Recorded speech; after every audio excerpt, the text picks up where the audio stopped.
E vamos então é, fazer aqui o compartilhamento de tela.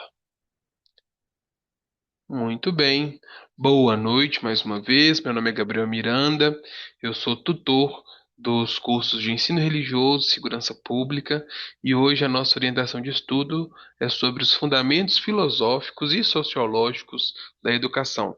É importante dizer que eu sou formado em Direito, minha primeira graduação, tenho uma formação de professores em Ciências da Religião e estou concluindo agora Sociologia e História. Vamos lá. Então, o primeiro ponto da nossa aula de hoje, para quem, né, é a primeira vez que está aqui, eu muto todos vocês para que a gente tenha uma boa aula. Vocês podem conversar no chat, que eu fico aqui acompanhando o chat. No final, tem um momento para as dúvidas, né? Mas então vamos lá. É, Introdução à educação. O que é educação? Parece óbvio, né? Porque a gente tem as definições e eu trouxe as definições para vocês. Mas a educação é mais do que isso, né? E é isso que nós. Esse é um dos pontos que a nossa orientação de estudo hoje propõe. Nós pensarmos o que é educação. Então, não é apenas uma transmissão de conhecimento, mas é um fenômeno social, cultural, político que molda, né, o ser humano.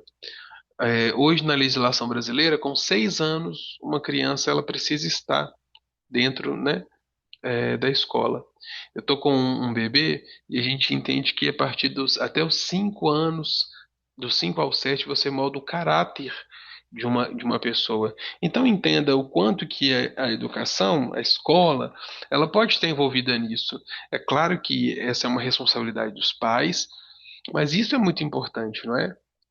O quanto que a escola pode contribuir. De maneira especial, se alguém tiver, por exemplo, uma vivência como eu tive. Com 6 meses, eu fui para a escola. Eu tive a oportunidade de estudar num excelente colégio de Belo Horizonte. Minha mãe trabalhava lá, meus pais trabalhavam lá. Mas a pergunta é essa: com 6 meses, com 4 meses, com 5 meses, acaba a licença maternidade, e essa mãe precisa colocar essa criança muitas vezes numa creche. E ali introduz a educação, né? O que é educação? E para isso a gente tem uma ponte, né?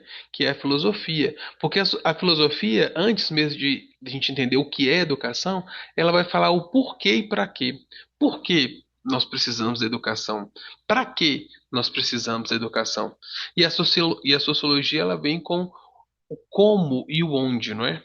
Então, por que nós precisamos da educação e como nós precisamos dela? É qualquer educação? Para que nós precisamos da educação? E em qual setor social, né? Onde? Em que convívio social? Mas nós também temos aí, então, as definições. Antes mesmo de entrar nas definições, eu vou falar sobre essa bússola porque é uma analogia interessante, não é? A educação é uma bússola onde a filosofia define o destino, né? E a sociologia analisa o terreno onde navegamos. Mas então a definição: educação, ato ou processo de educar. Aplicação dos métodos próprios para assegurar a formação e o desenvolvimento físico, intelectual e moral de um ser humano. Pedagogia, eh, didática e ensino. Para as definições de filosofia, né? Amor pela sabedoria, experimento apenas pelo ser humano, experimentado apenas pelo ser humano, desculpa, consciente de sua própria ignorância. Sociologia, estado científico de organização e do funcionamento da sociedade humana. E aí também já entra dois pontos que são interessantes, né? É, Eu não sei se acredito que tiveram, né? Nós, na nossa época, ainda era curricular, a filosofia e a sociologia.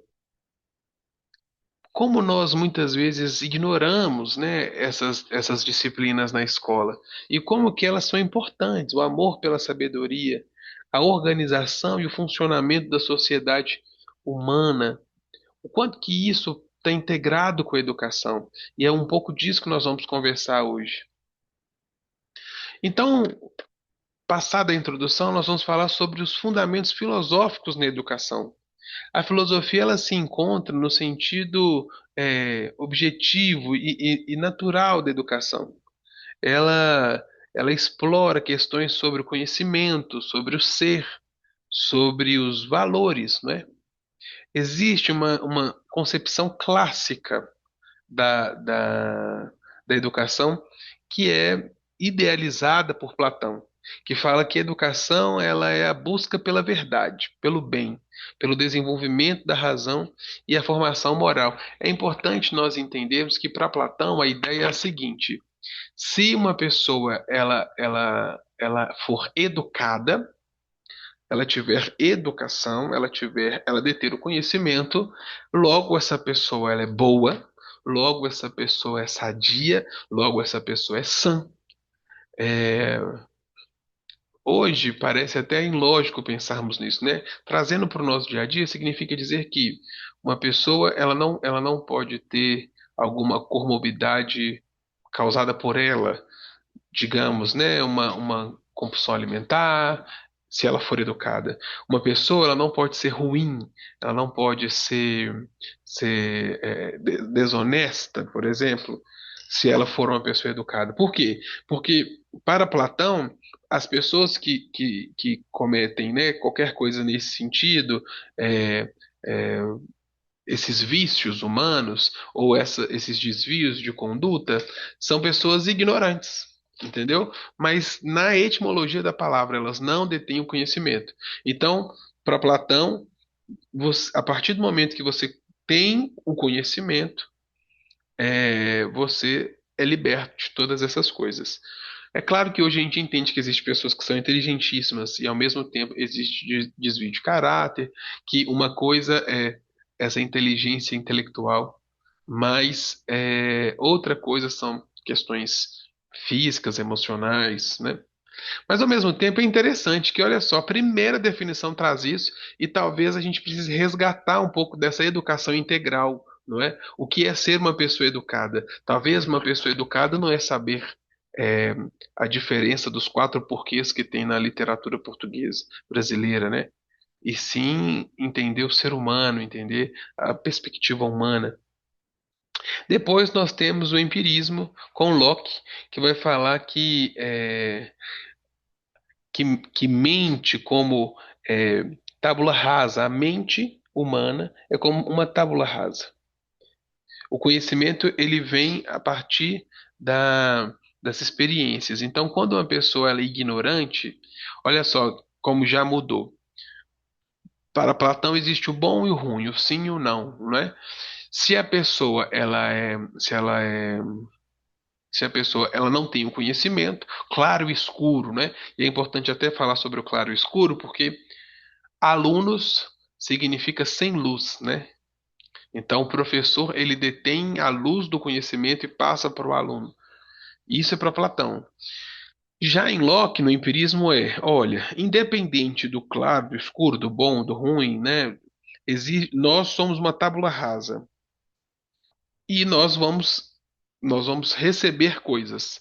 À medida do que a gente recebe, nós vamos nos tornar pessoas boas. À medida do que a gente recebe, nós vamos nos tornar pessoas ruins. Então, nós somos uma tábula rasa e que a educação ela vai ser introduzida em nós, não é? A educação é a organização dessas experiências. Então, é importante você ser educado.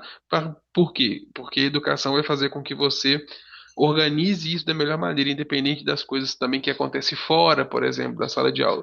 É interessante isso. Por mais que mude a perspectiva, ainda tem a ideia é, de que a educação ela é libertadora nesse sentido, né? E depois nós temos o pragmatismo, instrumentalismo, que vai falar que educação como reconstrução contínua da experiência. Muito legal isso, né? Então, independente do que você vive, dos seus sofrimentos, das suas alegrias, das suas dores, com a educação você consegue ressignificar isso, você consegue reconstruir isso, você consegue se organizar. A escola deve ser uma uma miniatura da sociedade, preparando o indivíduo para a vida democrática através da resolução de problemas. Então, isso é muito legal.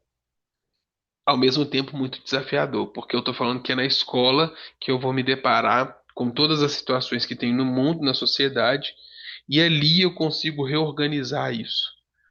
Muito interessante, né? E aí nós temos então a filosofia libertadora do nosso tão conhecido Paulo Freire. Se vocês não conhecem Paulo Freire, tem alguma coisa errada, não é? Por quê? Porque podem criticá-lo, podem elogiá-lo, espero que vocês o elogiem, mas nós precisamos conhecer Paulo Freire, porque Paulo Freire é um brasileiro que revolucionou a educação, né, no Brasil. O índice de analfabetismo, né, ele teve um trabalho significativo em relação a isso.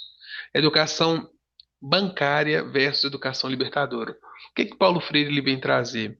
Ele vem fazer uma crítica à educação que, que só entrega conteúdo. E aqui a gente precisa fazer uma pausa para entender que, em algum momento, a educação nas escolas virou português matemática. Quais são, né, as disciplinas mais importantes? Português e matemática. E as disciplinas que derivam disso, né? A química, a física. História é só ler, filosofia, bobagem, sociologia, bobagem e tal. A gente curricularizou a educação de tal maneira em que português e matemática é importante.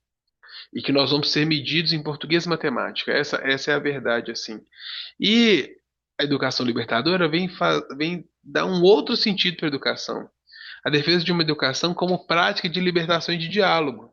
Isso também traz uma questão muito importante para nós, que é a seguinte: a educação ela precisa estar contextualizada, não é? O papel da educação na transformação da realidade social e na tomada de consciência pelos oprimidos. O que significa dizer isso? Recentemente a gente conversou, né, sobre o Enem, porque nós estamos aí recentes, né, do final das duas provas.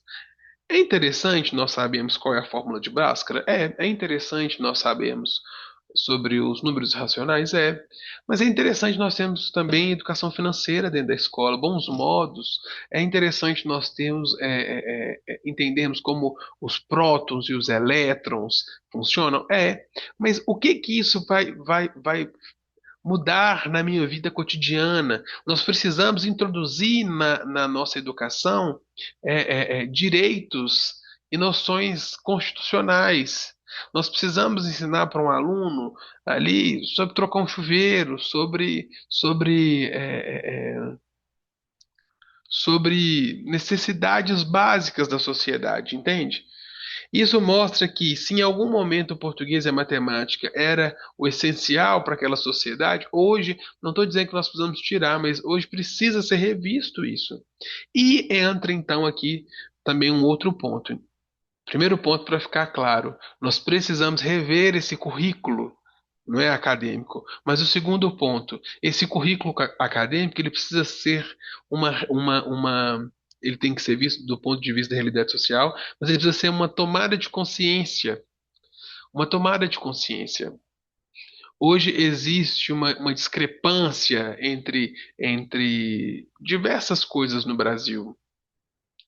E é na educação que nós precisamos mudar isso. É lindo quando nós falamos sobre isso de maneira ampla, de maneira superficial, mas trazendo um pouco para a nossa realidade, já trazendo uma polêmica para a gente é o seguinte: no Brasil hoje, N mulheres, não é? Nós temos N problemas em relação ao aborto. Um dos maiores motivos do aborto é a falta de prevenção. Nós precisamos, entendendo que a escola também é esse lugar da tomada de consciência, nós precisamos introduzir a questão da prevenção dentro da sala de aula. Como que a gente faz isso? Qual é a melhor idade? Eu não estou dizendo que com o que o governo está fazendo está certo ou está errado. Eu estou dizendo que nós precisamos fazer isso de alguma forma. Trazendo um outro assunto polêmico, nosso país é um país que mata mulheres, não é?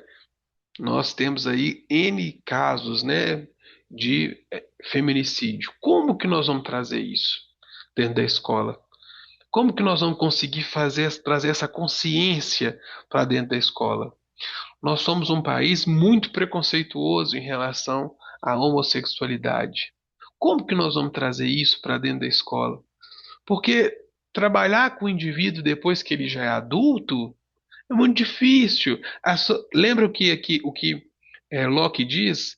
A escola ela tem que ser uma miniatura da sociedade. Então eu olho para a sociedade, vejo os problemas da sociedade e tento tratá-lo dentro da escola. Mais uma vez, eu não estou dizendo que o que foi feito até agora, independente de política, tá certo, mas nós precisamos falar sobre isso. Vamos dar um outro exemplo que também deu certo. Nós temos diversos problemas com drogas no país. Nós colocamos o ProERD dentro da sala de aula, que são policiais militares ensinando para os alunos a consequência do uso da droga. Entende o que eu estou dizendo? Isso precisa ser debatido. O problema é que muitas vezes vira uma grande questão política ou vira um grande tabu que qualquer coisa que a gente faça a gente critique e depois a gente simplesmente esquece. E aí perguntas para que a gente possa conversar no final, quem se interessar. O que é um ser humano bem educado? O que é isso? Porque se a gente olha no ponto de vista curricular, um ser humano educado é um ser humano que concluiu o seu ensino médio, o seu ensino fundamental, a sua graduação, a sua pós-graduação, o seu mestrado, doutorado. Agora, indo para dentro das casas, né, o que é um ser humano educado?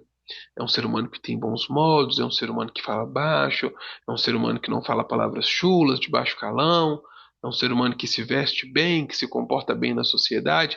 Nós estamos ensinando isso dentro da sala de aula? Gabriel, isso é uma função da família, ok, mas nós estamos entendendo que as famílias estão conseguindo fazer isso? A escola precisa trazer isso de uma forma interessante? A escola precisa fazer isso junto com os professores e não pura e simplesmente deixar isso na mão dos professores? O que é ser um ser humano educado? Qual o papel do professor e do aluno no processo de construção do conhecimento? Aqui entra um outro ponto que eu já falei com vocês, que é a questão da palavra aluno. Durante muito tempo, até mesmo aqui na instituição, nós fizemos uma dinâmica de chamar sempre, né, os acadêmicos de estudante, de acadêmicos. Por quê? Porque o aluno significa dizer que é um ser humano sem luz, muito também da tábula rasa ali, né? É um ser humano apático que precisa ser preenchido com a luz. Então, o professor é aquela pessoa que despeja tudo, que tudo acontece através do professor. Enquanto que talvez hoje eu esteja respondendo essa pergunta, na minha opinião, é o contrário, não é o contrário, né? Mas é uma via de mão dupla. O professor, ele aponta, ele ilumina, não é? Mas o aluno percorre esse caminho, ele traz informações, ele leva informações, ele compartilha com o professor. É um trabalho junto também, mais uma vez, trazendo sempre a responsabilidade da família. Mas fica também essa pergunta: qual o papel do professor e do aluno nesse processo de construção do conhecimento? Passando agora para o terceiro ponto, nós vamos falar sobre os fundamentos sociológicos da educação.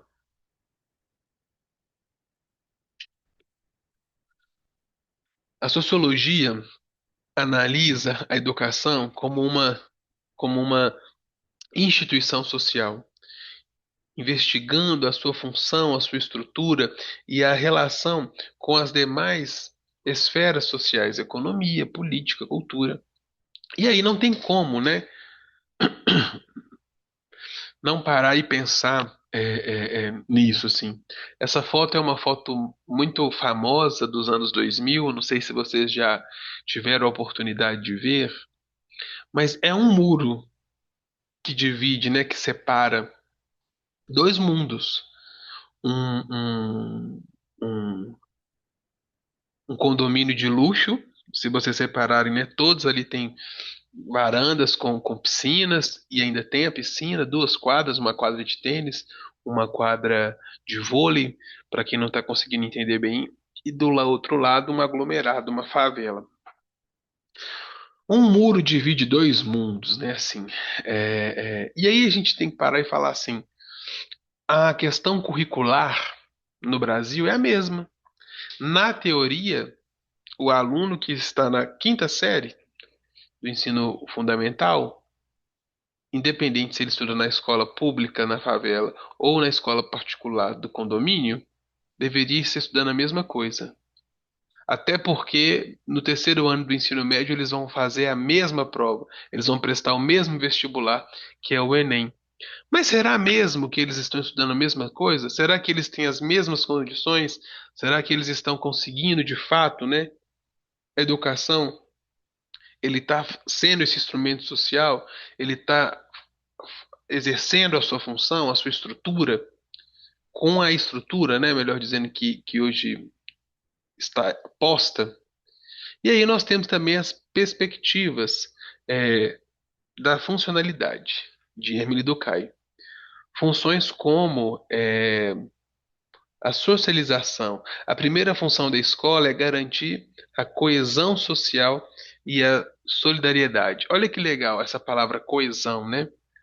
Professores de português, se tiver aí, pode me ajudar. Coesão e coerência.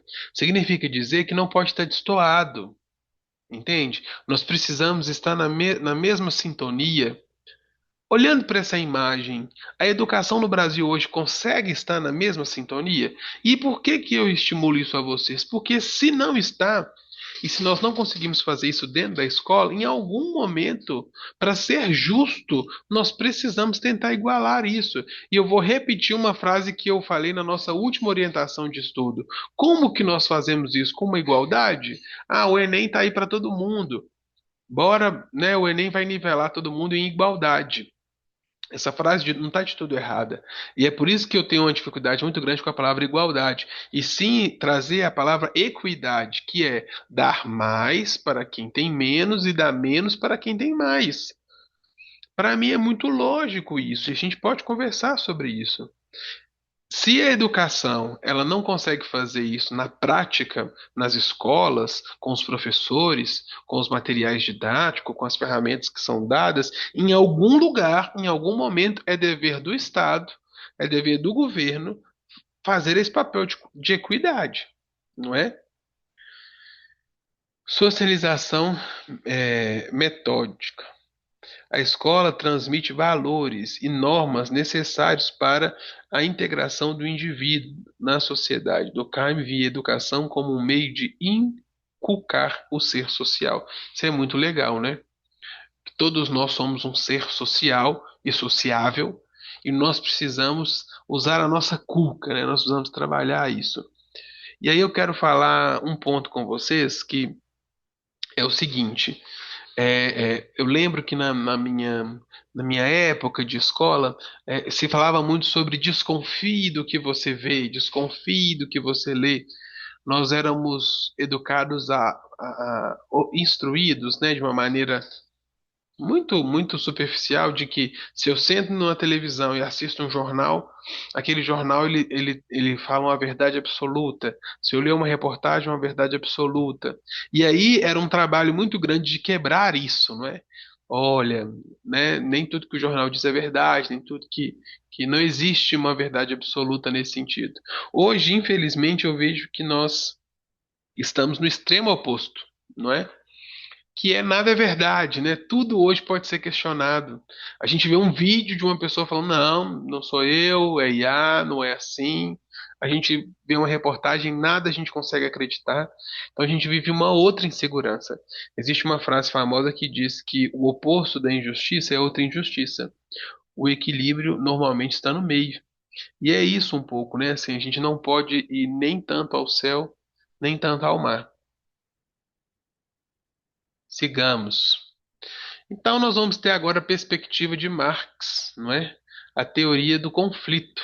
A educação como reprodução. A escola é vista como um aparelho ideológico do estudo. Bem complicado, né? Ou mecanismo de reprodução das desigualdades sociais. O que que Marx fala? Ou nós, né, trazemos uma ideologia, um pensamento para a escola, ou a escola vai só reproduzir a desigualdade social. E esse ponto é um ponto interessante, porque outras pessoas, como a gente já viu, disse que a escola ela deve ser ou ela é uma mini sociedade. Não existe a gente, né, fazer uma bolha e falar que a sociedade ela não retrata, que a escola não retrata a sociedade. Uma vez que a escola retrata a sociedade, ou nós usamos ela como um aparelho ideológico do Estado para garantir direitos, para um lado ou para o outro, para o bem ou para o mal, não é? Ou então ela vai pura e simplesmente continuar reproduzindo, não é, as desigualdades sociais. É bem faca na caveira, né? É bem o dedo na ferida. Mas é uma verdade. Então, ou a gente de fato usa, porque eu sinto que muitas vezes existe um sentimento hoje na sociedade, não, escola não é um lugar de falar de política, escola não é um lugar para falar sobre esses assuntos, nós precisamos preservar as crianças, nós precisamos preservar as pessoas desses assuntos. Mas vai ser falado onde? Dentro da casa, que bom, eu fico muito feliz que os nossos filhos, né, nós tivemos uma família estruturada para falar isso. Mas nós sabemos que no Brasil de Oiapoque e Chuí, a maioria não é essa. Então, ou nós falamos sobre isso, e aí Marx está sendo muito sincero, de maneira ideológica. Não é assim.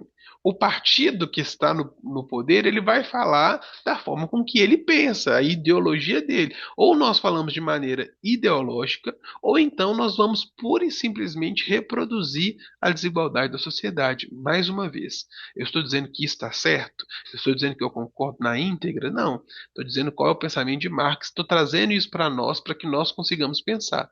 Como está isso hoje nas escolas? Eu sei que nós temos aqui alguns professores, ou até mesmo estudantes, né, em outras instituições. Como é isso? Não é? Nós estamos reproduzindo as mesmas igualdades? Como que se reproduz isso? Para o próximo ponto, né? A reprodução cultural.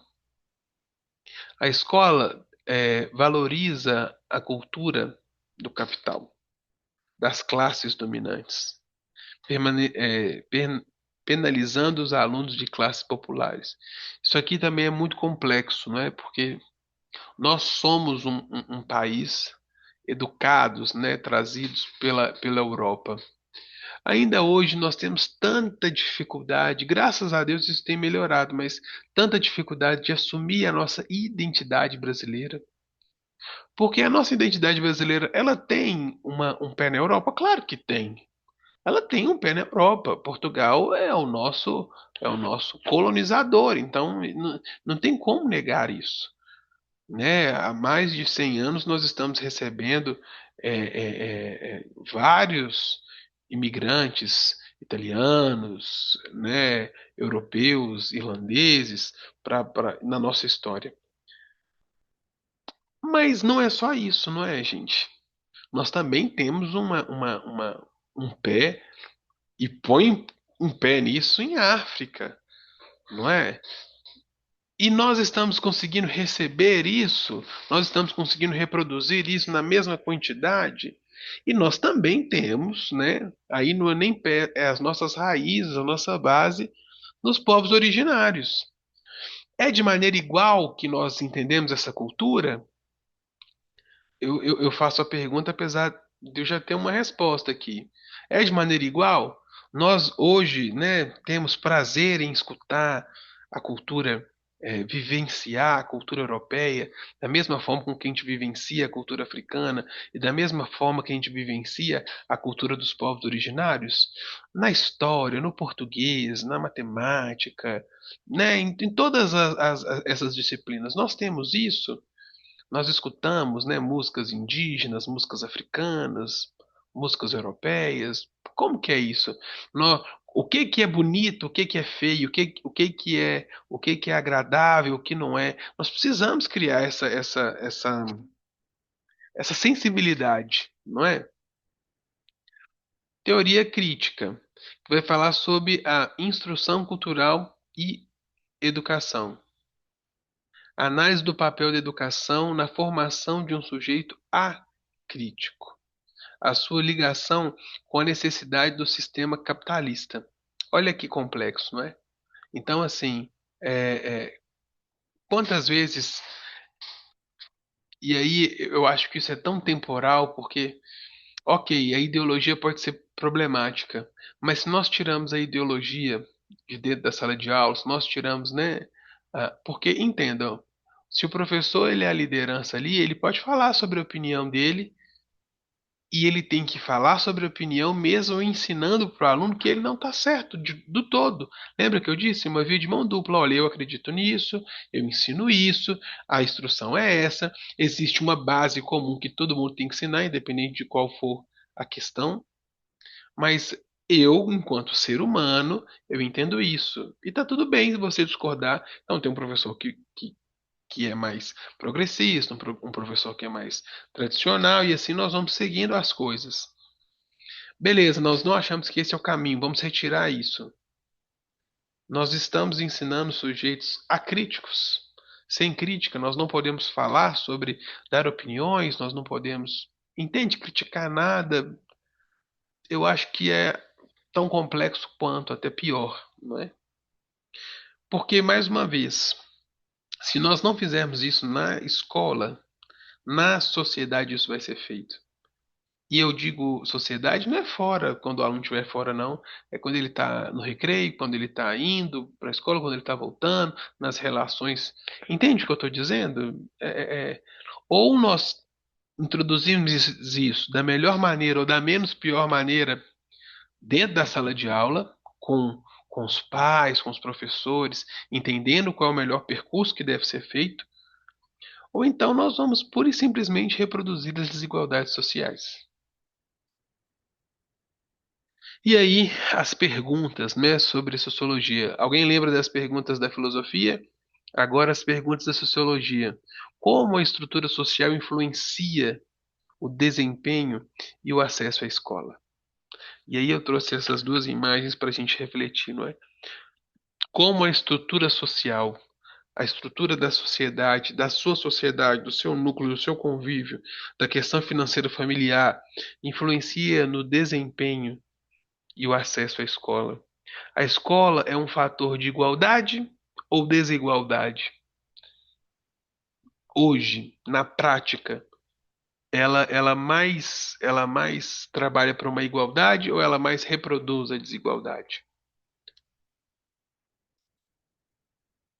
E como conclusão, não é, nós temos a interconexão e os desafios contemporâneos. Primeiro, uma síntese. A prática educativa deve ser um diálogo constante entre o ser e o dever ser. Para quem não entende isso, a filosofia ela traz para a gente um dever ser, como tudo deve ser criado. E talvez vocês estiveram com esse sentimento na nossa conversa aqui. Professor, você está falando isso, mas isso nunca vai chegar da forma ideal. E está certo. Nunca vai chegar. Por isso que existe o dever ser e o ser.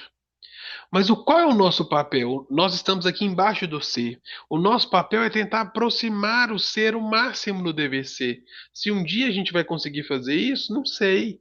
É bem provável que não. Mas quanto mais perto o ser, que é o que a gente vive, estiver do dever ser, é o ideal, não é? E como funciona na prática social, que é a nossa realidade. Nós não podemos fechar os olhos para a nossa realidade, entende? E eu sinto muito isso na nossa sociedade. Nós temos um grande problema. É um grande problema. Mas a gente não pode, a gente não quer nem falar sobre ele.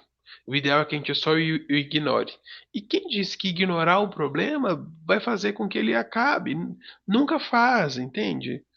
Não podemos falar sobre sexualidade dentro da sala de aula, mas nós vamos continuar com pessoas, né, pegando doenças sexualmente transmissíveis, jovens morrendo por conta disso, mulheres e crianças, né, eu digo crianças porque são muito novas, fazendo abortos clandestinos. Nós não vamos trabalhar sobre isso? E outra coisa, os jovens que estão na vida desregrada sexual, sem o uso de preservativos, fazendo aborto, não são jovens com maiores de 18 anos. São também, mas são jovens com 13, 14, 15, 16 anos que estão nas salas de aula. Então, a gente precisa encarar isso de fato e entender como, mais uma vez, não estou dizendo que existe a melhor maneira ou que a maneira com que foi posta é a maneira mais correta, mas precisa se falar disso. Eu falo disso em casa com meu filho, ok. Todas as pessoas terão a mesma oportunidade em casa? Não sei, não é? E quais são também, esses são desafios constantes, mas quais são os nossos desafios atuais? Como podemos usar esses fundamentos, né, para enfrentar problemas contemporâneos, como a inclusão, como a diversidade, como as novas tecnologias, a IA que chega aí e não tem como mudar, não é como isso vai acontecer. A escola deve formar cidadãos críticos e capazes de transformar a realidade ou apenas adaptá-los a ela. Fica aí a última pergunta para vocês de conclusão. Muito obrigado. Vamos agora interromper aqui e concluir a nossa gravação.